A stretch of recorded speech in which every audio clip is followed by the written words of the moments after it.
Hello everyone, it's Alex here, and I'm here with a distinguished guest, Mr. Taster. Mr. Taster has arrived in Chongqing. Thank you for having us. Pleasure to meet you, sir. Thank you. Wow. Did you get here by rail or did you get here by plane? I know that we came by car. It's been like 3 days we are here and I love it. I never heard the name of this city in my whole life.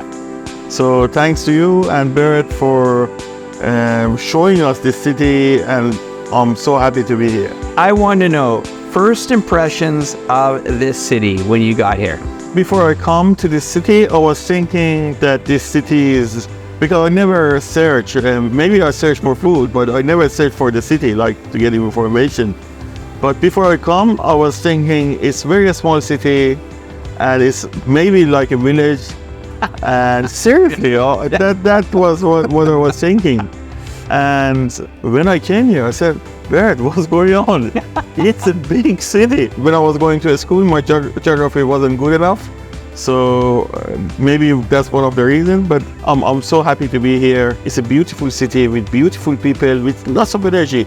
This city got probably the most energetic city in the world that I have been to. Especially the people, they're all laughing, they're connecting with you, even when many people, they don't speak English, but when they see you, they're laughing to you, and eye connection, and I love it. I love the energy of people here. The last interview I had was with Alina McLeod. I said, Chongqing is, she said, electric.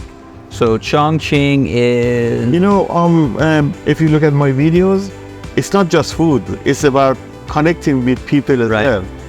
So I think the kindness of people here made me to get good videos. The energy that people gave it to me in this city was out of this world. It was amazing. Before you came to China, I would like to know the most interesting country that you have tried food.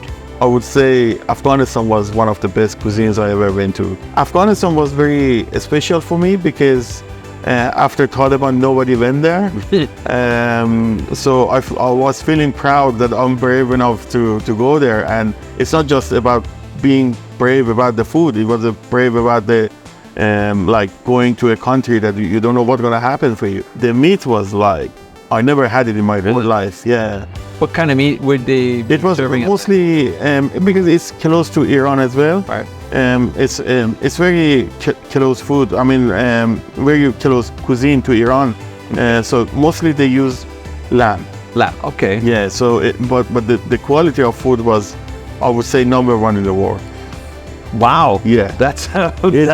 It's crazy. If you have that lamb, you don't want to have lamb anywhere in the world. Really? Yeah. Most unique food that you've ever had? What's the most unique food that you've ever had? I would say, I mean, every country I traveled to, like I traveled to Saudi, I had whole camel. I had to pay like $3,000 to have the whole camel. And the other food I had was really unique. Ants hotspot in Chongqing. Oh, really? Yeah. What's it called? Ants hotspot. What is that? ANTS. Ants. Ants? Yeah. Really? Yeah, I've never heard of that. Yeah, the bear took me there, and it was. Tell me what's going on. I haven't heard this. Yeah. When was this? A couple of days ago, or what? What did it taste like? It was very chewy, but for me it was very new. So you know, I'm creating content, so I'm not going only for taste. I'm going for like excitement. I'm going to. That is try. Some of them I might not try when it's really a strange one, but this one was a really good one. So I'm happy that I was brave enough to taste it. Worst dish you've ever had? Oh, a worst dish was when I was younger, when I was a child. My dad was giving me cabbage, but only boiled in water. Okay. So when I was when I wasn't studying much, or when I was a bad boy, my dad like make me to eat cabbage. So I hate cabbage on that time, but now I'm okay with it. We see a lot of people, or even certain types of Western media, they build up an image of China. Now, did you feel that there were things about China that maybe have said that you came here and you're like, wait a minute, this is not what they printed? I come from Iran and originally Iranian, but was born in England, so I've got dual nationality, British Iranian. So I come from West and also originally from Iran. So I know the media very well. Okay. I've seen it for my country as well. But what I'm gonna say, I knew that because I was here 15 years ago as well. I knew it's a beautiful country with beautiful people. So it was exactly what I was expected, and I think it was even more than what I was expecting. Oh, that's great to hear. My favorite cuisine is Chinese anyway, because I normally go for hot spots. Yeah, we've got even Chinatown near our house. I didn't know anything about Chongqing cuisine, so once I traveled, I started with very spicy food, and I remember my tongue was nummy. For me, it was very different cuisine, and I'm happy that I could come here, taste it, and show it to my audience. Today we went to a very nice farm. It was arranged by you. Farm? Yeah. Okay. There, and it was we tried goose, we tried duck. I told Bert it was my best video in China so far. The ants hotspot was very interesting. Also the train, we went to one cafe exactly next to the train in the mountains. We tried Chongqing beer.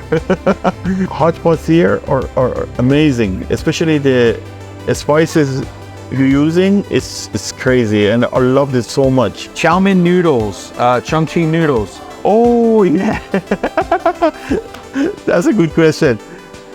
It was so spicy for me. When I got home, I had so much problem. I can't say, I don't know. Yeah, when I went to bathroom, it was so hot. So yeah, I loved it so much. As a person, normally I find it when I go to the bathroom, how hot it was. So, I'm sorry about it.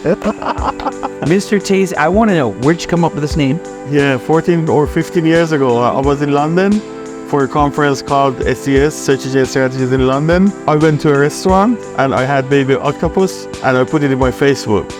And I had 400 likes because I normally writing about marketing because my background is marketing. So when I came back, I asked my staff to make a page called Mr. Taster. And then I went to cinema, I acted in one film. If you search my name, Mr. Taster, in Google, you will see say acted in Pastorioni, which was again it was about a story of my life. Like it was two restaurants competing together, so I was the main actor in that film.